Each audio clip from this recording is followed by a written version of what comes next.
Hari ini saya kasih tema Peraismos, itu sebenarnya artinya pencobaan, saudara. Mari kita buka sama-sama Yakobus pasal yang pertama, ayat yang kedua. Yunani. Yakobus pasal yang pertama, ayat yang kedua sampai ayat yang ke-8. Nah, saya rindu kita baca bergantian, saudara, supaya kita dapat satu perikop penuh. Lalu nanti saya akan coba sharing ayat demi ayat. Yakobus pasal yang pertama, ayat yang kedua. Saudara-saudaraku, anggaplah sebagai suatu kebahagiaan apabila kamu jatuh ke dalam berbagai-bagai pencobaan. 2.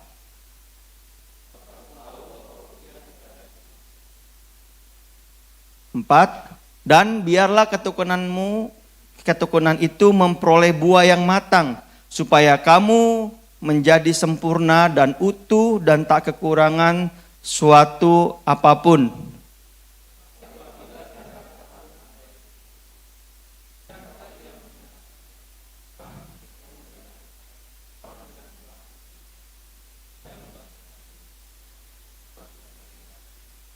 Enam, hendaklah ia memintanya dalam iman dan sama sekali jangan bimbang, sebab orang yang bimbang sama dengan gelombang laut yang diombang-ambingkan kian kemari oleh angin. 7.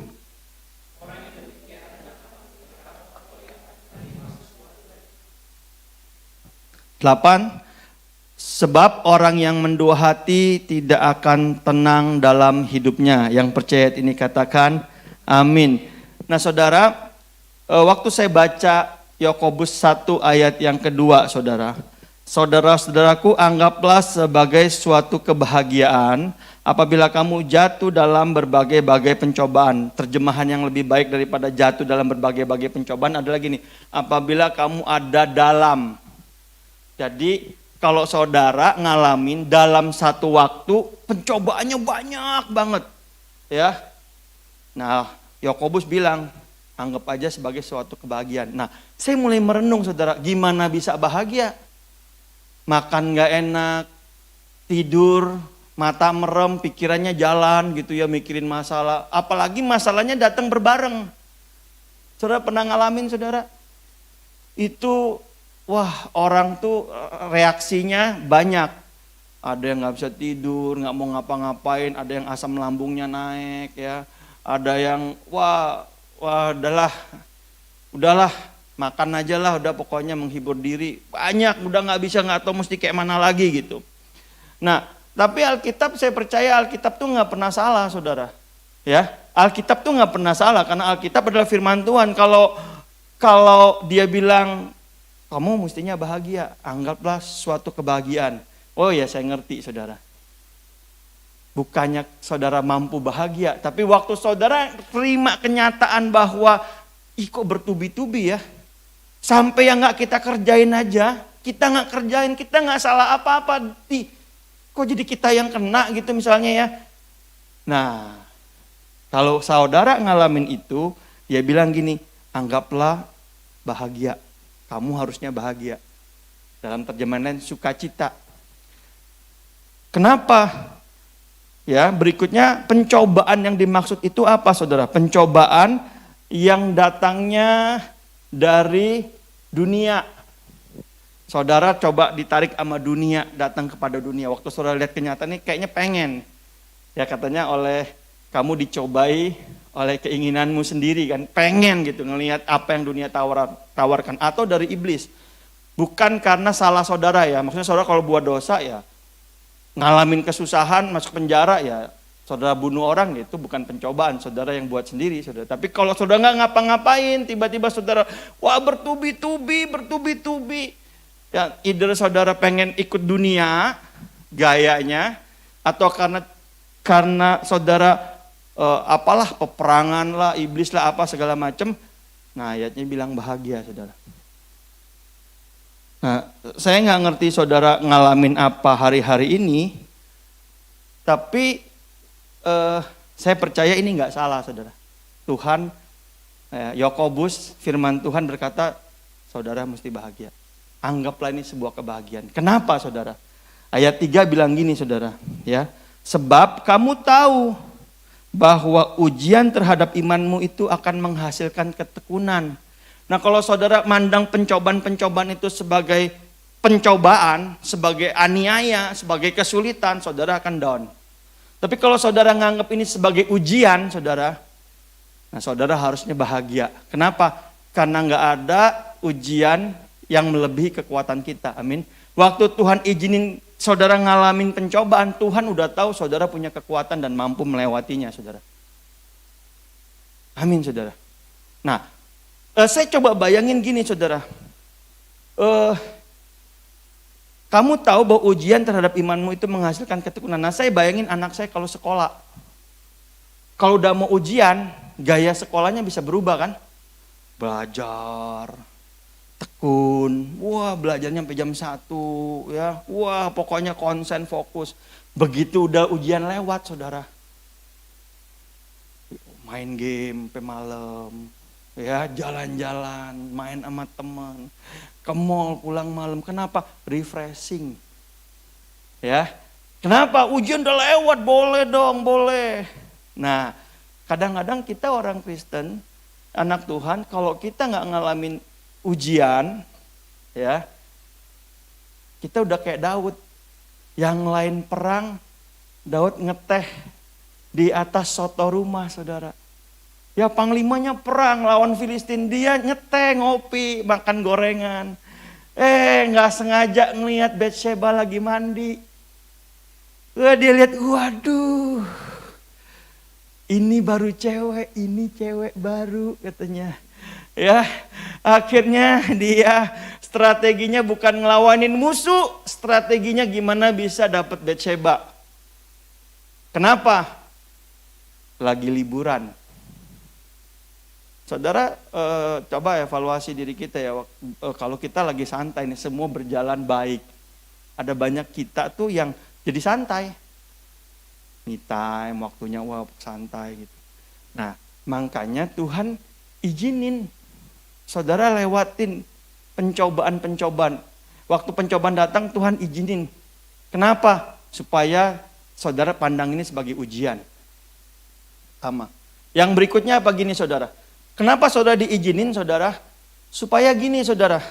Selama saudara belajar kepada Kristus, ya minggu lalu ya belajar kepada Kristus, berjalan sama Kristus, kadar yang saudara sudah pelajari itu semana, sedalam apa? Setuju ya? Saudara, anak kita mau naik SD ke SMP lewatin ujian. Kenapa? Supaya tahu benar-benar layak lulus nggak nanti di pelajaran SMP, dia udah bisa nguasain nggak karena SD sudah lulus. Makanya dites, diuji. Nah, Tuhan perlu tunjukin kepada semua orang, kepada dunia, saudara udah lulus belum?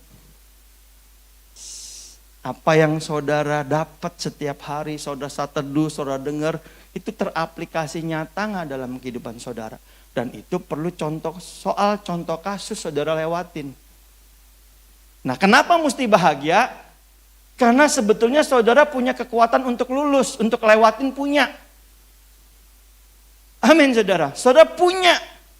Walaupun saudara kayaknya struggle, wah, punya. Tuhan sedang mau bawa saudara, mau upgrade saudara ke hal-hal yang luar biasa. Ayat 3 bilang gini, sebab kamu tahu bahwa ujian terhadap imanmu itu menimbulkan ketekunan. Waktu saudara ngalamin tekanan, saudara jadi lebih tekun. Tekun berdoa, tekun baca firman, tekun. Itu pengharapannya saudara. Ya, saudara lebih tekun.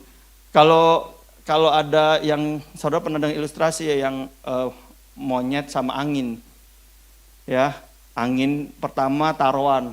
Bisa nggak jatuhin monyet ini? Dia pakai kenceng anginnya kenceng. Wah, monyetnya makin kenceng, makin pegangan erat-erat. Sama kayak kita saudara.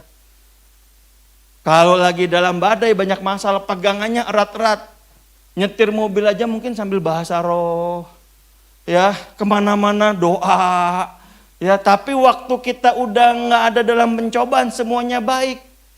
Ya, ilustrasinya monyet ngelawan angin, anginnya pakai angin cepoi-cepoi. Ditiup. COVID ya.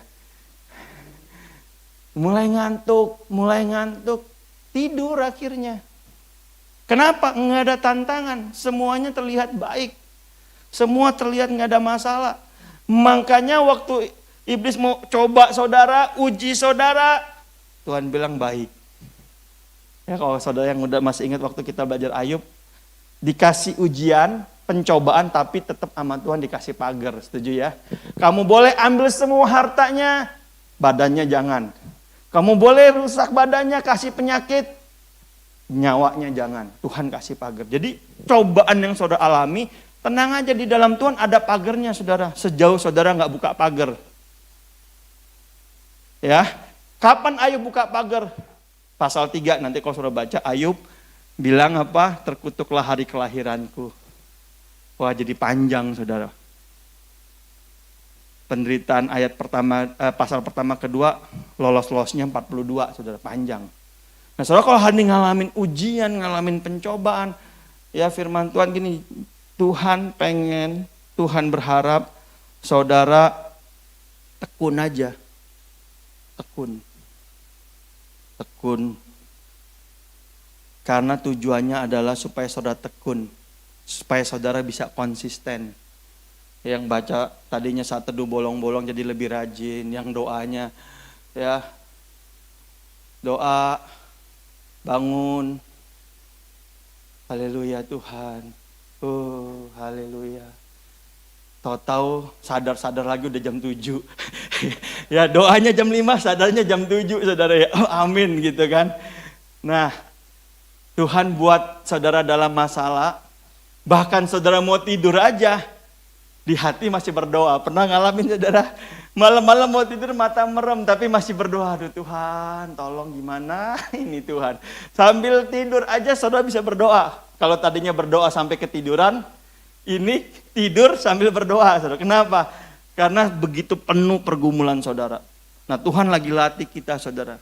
Supaya kita tuh punya ketekunan dan konsistensi waktu ikut Tuhan. Yang berikutnya saudara ya. Nah Yakobus 1 ayat 4 bilang gini. Dan biarkanlah ketekunan itu memperoleh buah yang matang. Jadi kalau saudara tekun. Nanti ketekunan itu bukan lagi sesuatu yang dipaksain, tapi jadi sebuah respon otomatis. Ya, begitu ngadepin sesuatu, responnya langsung otomatis. Ya, mulai berekspresi Kristus yang kemarin kita bahas. Supaya kamu menjadi sempurna dan utuh dan tidak kekurangan suatu apapun.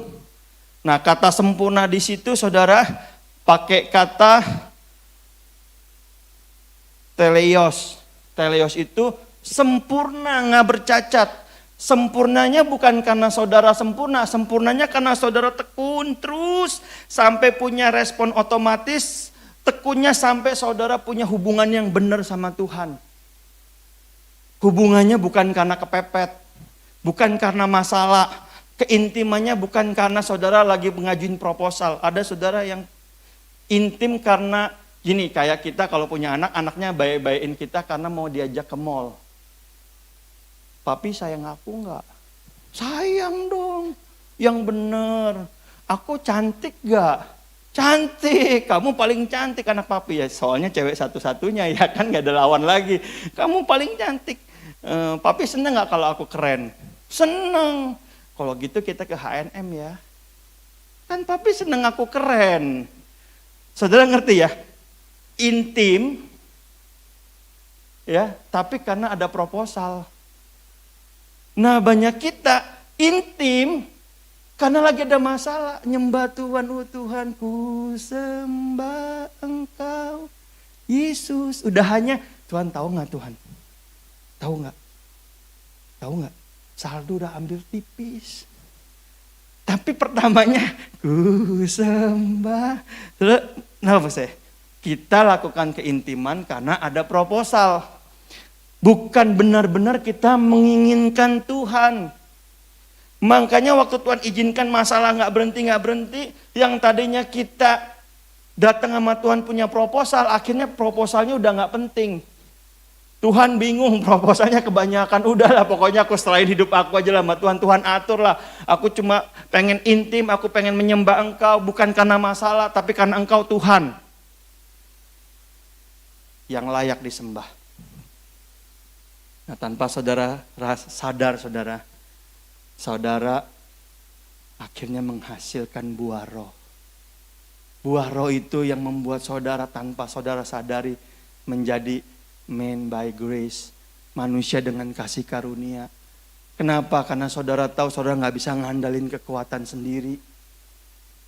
Saudara butuh Tuhan.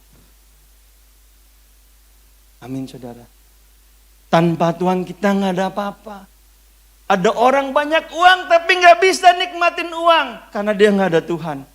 Ada orang uangnya pas-pasan tapi bisa nikmatin. Kenapa? Karena dia bersama Tuhan.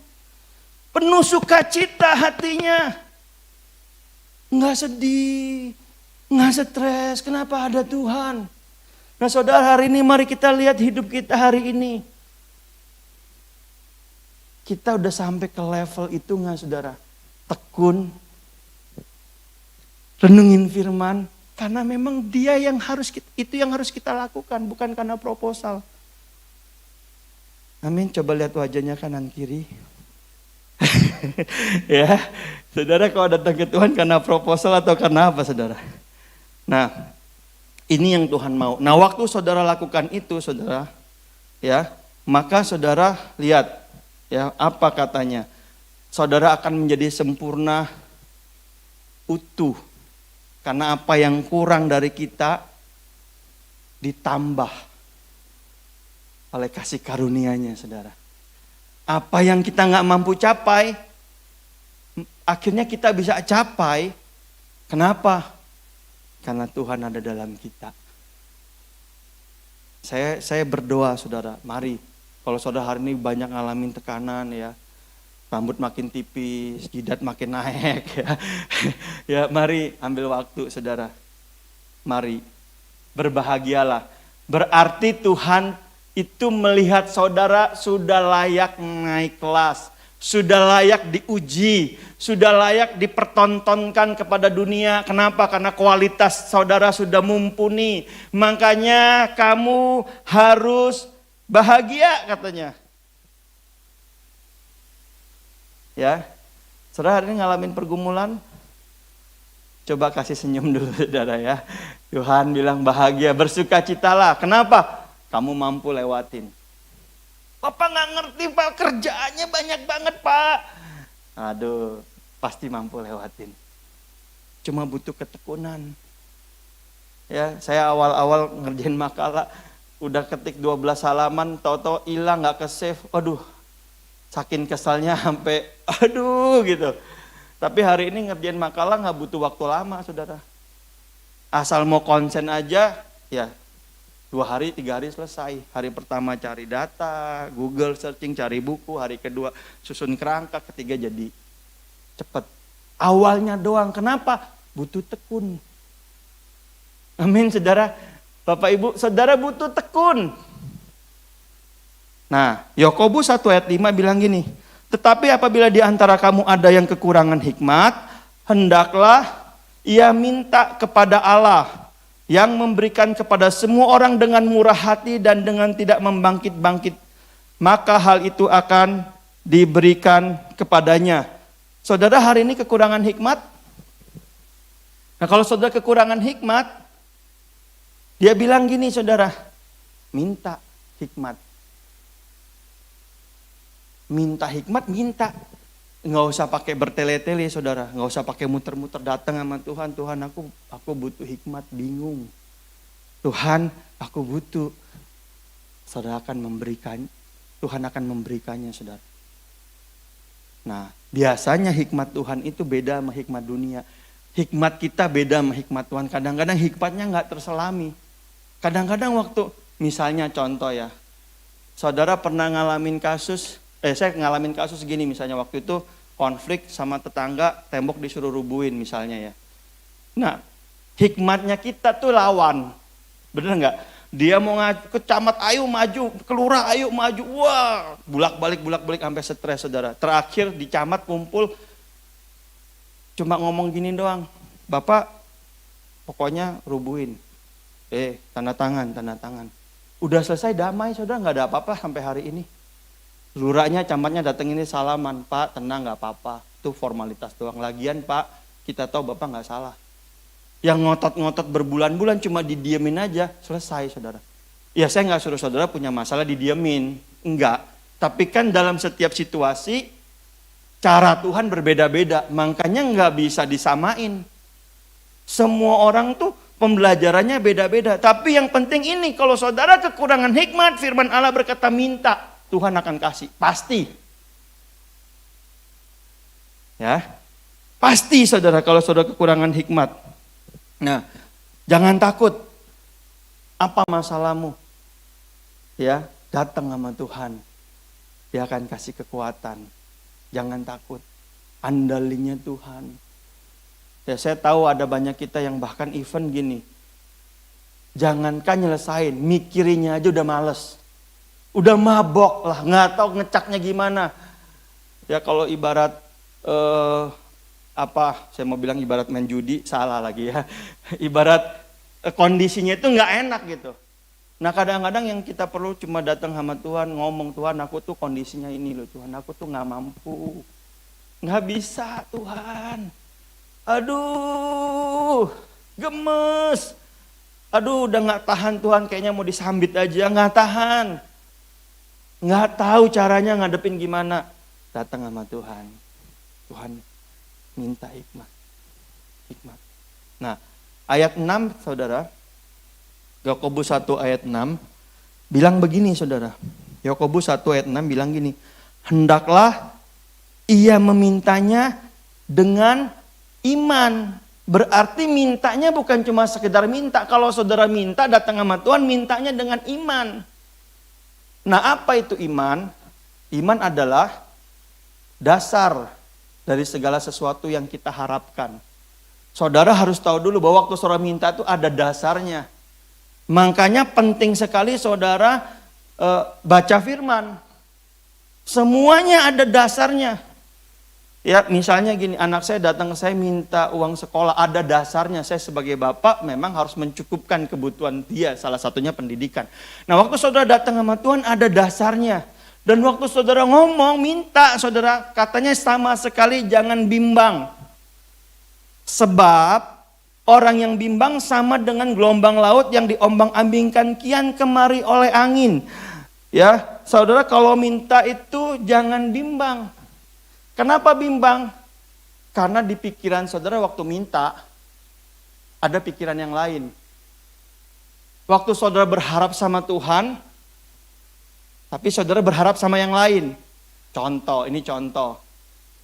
Waktu saya datang sama Tuhan, Tuhan butuh hikmat nih Tuhan.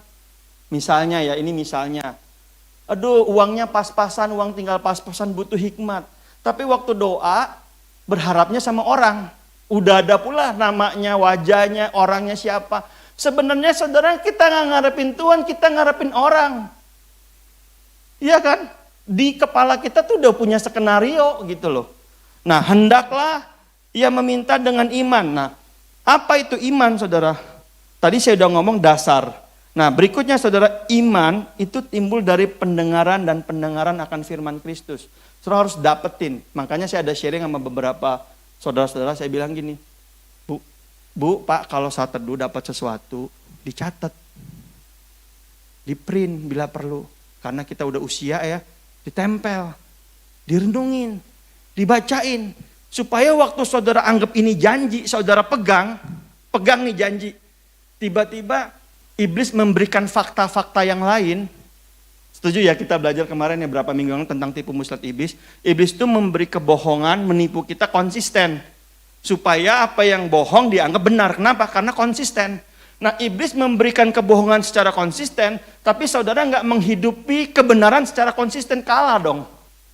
Firmannya nggak kita hidupi secara konsisten, nggak direnungkan secara konsisten. Padahal iblis kasih kita perenungan, konsisten loh. Lewat Netflix, lewat mana, saya nggak tahu, berita, lewat ngobrol-ngobrol, lewat TV, semua dia kasih renungan konsisten loh iblis, tipu muslihatnya. Kita cuma beberapa doang. Rebo, Minggu, hari-hari biasa. Setelah lewat. Kita nggak konsisten renungin. Nah, Iman timbul dari firman. Nah, saudara, makanya saya berdoa, saudara. Saudara dapat kekuatan oleh firman. Nah ini saudara, Mazmur 119 ayat 97-100, ini saya bacain ya. Betapa ku cinta Tauratmu, ini apa yang membuat begitu dahsyatnya Daud. Betapa ku cinta Tauratmu, aku merenungkannya sepanjang hari. Peringatanmu membuat aku lebih bijaksana daripada musuh-musuhku. Saudara mau lebih bijaksana daripada musuh-musuh saudara? Ikutin Daud, renungin. Makanya Daud perang gak pernah kalah saudara. Kenapa? Mainannya Taurat. Dia bisa lebih 1-2 langkah daripada musuh-musuhnya. Saudara kalau dalam persaingan misalnya bisnis saudara merenungkan firman, mungkin ya kita gak sadar, tapi apa yang kita lakukan mungkin bisa jadi 1-2 langkah di depan kompetitor kita. Kenapa? Karena ada hikmat Tuhan, ada wisdom Tuhan yang Tuhan kasih. Saudara akan lebih bijaksana daripada musuh-musuh. Sebab selama-lamanya itu ada padaku katanya. Ayat 99, aku lebih berakal budi daripada semua pengajarku. Saudara mau berakal budi daripada guru saudara, pengajar saudara. Sebab apa? Katanya peringatan-peringatanmu ku renungkan. Dahsyat ya. Saudara mau dahsyat? Renungkan katanya firman Tuhan. Ayat 119 ayat 100. Aku lebih mengerti daripada orang-orang tua sebab aku memegang titah-titahmu. Kalau ketemu orang tua, saya pernah ketemu dia bilang gini. Tahu nggak? Jembatan yang saya pernah seberangi dibandingkan sama jalan yang pernah kamu lewati, masih panjangan jembatan yang saya pernah seberangi. Saya mah udah makan asam garam banyak. Dalam hati pantas kolesterol, asam garam, darah tinggi saudara ya. Kamu mesti percaya katanya. Saya mah pengalaman. Nah, tapi Mazmur bilang gini, orang yang merenungkan firman, dia lebih berbijaksana. Meskipun saudara mungkin masih muda waktu saudara renungkan firman, pengetahuan saudara, hikmat saudara, takut saudara akan Tuhan itu menuntun saudara ke jalan-jalannya Tuhan. Wah itu dahsyat saudara. Nah tapi banyak kita yang Ibrani 5 ayat 12 saudara. Ibrani 5 ayat 12 apa? Sebab sekalipun kamu ditinjau dari sudut waktu, kalau lihat waktu aja nih, umur jadi orang Kristen, wih, ayatnya bilang gini, sudah seharusnya jadi pengajar. Kalau dilihat, apa tuh, mahasiswa udah mahasiswa abadi, udah jadi pengajar. Tapi apa, kamu masih perlu lagi diajar asas-asas pokok dari pernyataan Allah dan kamu masih memerlukan susu bukan makanan keras. Kalau secara umur udah cukup jadi pengajar, tapi dalam kenyataan saudara makanannya susu. Dikasih yang agak kerasan sedikit, langsung sakit perut. Nggak datang ke ibadah, ngambek, marah. Ya, padahal kalau diukur, wah udah lama jadi orang Kristen. Nah, kenapa bisa begini? Karena kita mau dengar yang enaknya aja. Kita nggak mau praktekin. Pengetahuan firman tanpa praktek firman bener-bener nothing loh saudara. Bener-bener. Jadi maksudnya gini, walaupun kita praktiknya terseok-seok ya susah ya. Kan, aduh susah nyangkal daging. Tapi waktu kita melangkah maju. Itu saudara akan lihat waktu saudara melangkah maju ada pertolongan Tuhan. Saudara bisa lewatin. Melangkah maju terseok-seok tapi bisa. Itu akhirnya saudara punya iman. Karena firmannya enggak cuma pengetahuan. Firmannya saudara alami. Waktu saudara melakukan firman, Allah akan meneguhkan dengan tanda-tanda dan mujizat saudara. Haleluya, amin. Nah, berikut saudara. Nah, Yakobus 1 ayat 7. Nah, ini yang mungkin paling sering kita alami. Dia bilang gini, orang yang demikian, janganlah mengira bahwa ia akan menerima sesuatu dari Tuhan. Jadi saudara pernah doa, minta, tapi nggak dapat. Ya, sering dong ya. Nah tapi terjemahan yang saya belajar nih, terjemahan ILT ya, bagus banget. Bilang gini, sebab orang itu tidak mengharap bahwa dia akan menerima sesuatu dari Yahweh. Jadi gini, pernah gak ngalamin kita dalam masalah kita doa loh, minta loh, mungkin nangis juga. Tapi dalam kenyataan kita gak berharap doa kita dijawab. Kenapa? Karena sambil kita berdoa begitu amin, kita mikirin cara-cara Ngerti nggak maksudnya? Cara-caranya kita, kekuatannya kita. Sebenarnya kita nggak berharap banget sama Tuhan. Cuma ya gue curhat aja lah, cerita aja lah. Habis paling aman doa. Kalau ngomong sama orang ntar bocor. Jadi waktu kita berdoa, kita nggak harapin. Cuma doa doang. Nah Tuhan mau gini. Waktu kita berdoa, kita juga bukan cuma berharap. Tapi waktu doa kita bukan cuma doa, tapi kita benar-benar berharap. Dengar saudara, yang berikutnya. Karena pencobaan, kita akan jadi bingung. Kecillah kekuatannya. Karena waktu saudara bergumul, pernah gak waktu doa aja, Tuhan tolong aku begini-begini. Di kepala kita waktu mulut kita ngomong, pikiran kita muncul. Wajah si ini, kasusnya begitu, nanti ngomongnya apa, ini gimana. Padahal kita lagi ngomong sama Tuhan yang bisa ngatur semuanya saudara. Iya ya, amin ya saudara. Nah, karena kenapa? Memang pencobaan-pencobaan itu dipakai oleh iblis untuk membangun tipu muslihat dalam hidup kita. Untuk kita supaya tidak berjalan dalam kasih karunia. Supaya kita tetap berjalan dengan kekuatan kita sendiri. Nah terakhir Yakobus 1 ayat 8 bilang begini. Sebab orang yang mendua hati tidak akan tenang dalam hidupnya. Kita kalau bisa ya kanan kiri lah. Saudara kalau berdiri di dua perahu, saudara jatuh, saudara, karena bisa ngelebar kan. Konsisten aja bangun, saudara, jangan khawatir, Tuhan akan sertai. Terus, walau kelihatannya nggak ada perubahan, nggak ada hasil, terus aja, terus. Karena saudara nggak tahu Tuhan lagi bangun ketekunan, konsisten dalam hidup saudara. Terus, saudara. Amin. Mari saudara hari ini kita buat keputusan untuk kita tenang. Tenang Tuhan. Dengan cara apa? Mari perkuat firman yang ada dalam hidup saudara. Tapi lama Pak. Iyalah, kalau 3 hari seminggu sih gak apa-apa deh dijabanin. Ini sebulan, 3 bulan gak berubah.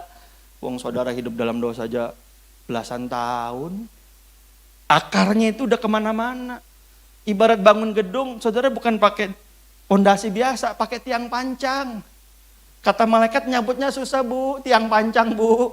Mesti lamaan, mesti pakai eskavator, mesti apa, kenapa? Tiangnya dalam, dari kecil saudara lakukan itu. Nah, tapi izinkan firman Tuhan bekerja, karena gak ada yang sia-sia. Amin, mari kita datang sama Tuhan.